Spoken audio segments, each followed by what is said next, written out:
Oh, President Biden. His burn is backfiring. The president's attempt to demonize Republicans by calling them ultra MAGA, failing spectacularly. Conservatives now proudly fundraising on it and putting the slogan on flags and T-shirts. Look at that.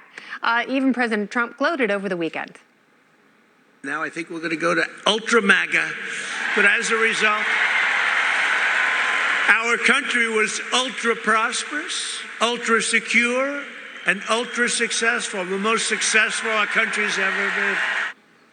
And get this, the supposedly off-the-cuff diss was actually researched and worked over for 6 months by a liberal action group looking for ways to attack Republicans. 6 months! That was not off the cuff. Has the left learned nothing from Hillary Clinton's deplorables debacle of 2016? The party panelists back Stephen L. Miller, Marie Harf, and Spike Cohen.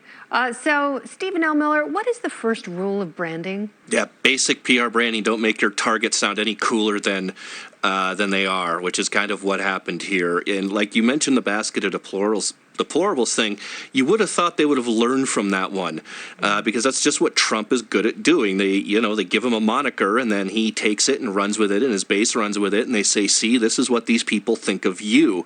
And I mean, Trump's a guy who's failed at just about every product he's put out there. I mean, he's failed at gambling, football, and alcohol. I mean, that takes talent. He and I both. But he has made he has made millions of dollars just branding himself, just marketing himself. That's how he got to where he was. And so, if the Democrat Party is smart, they should just hire Trump. Just say, hey, we need to make you not sound so cool. Can you do that for us? And here's $10 million. Yeah, and he'll probably do it. Put him back on Twitter. He would do it. So, there you go. Marie, let's talk about this a little bit, because I would like to hear from the president and the administration more solutions for people who are suffering and who are in dire need of results, and less spitballing insults that aren't really working. Well, I mean, look, I think the White House is in a little bit of a difficult spot here, because Joe Biden repeatedly talks about policy. The press secretary talks about policy. They have people all the time out there talking about policy. But they're getting attacked by the other side, by Republicans like Elise Stefanik, who are calling them everything under the sun, to include pedophiles. So, yes, is ultra MAGA like the best, slogan we've ever come up with? I don't know, probably not. But it's really hard in that political battle when your opponents are calling you the craziest, most offensive, awful things. And it's like, how do you accurately respond? They're talking about policy, but voters are really attracted to the soundbite on Twitter. That's a tough battle for Democrats. Look, they want to talk about policy ahead of the election.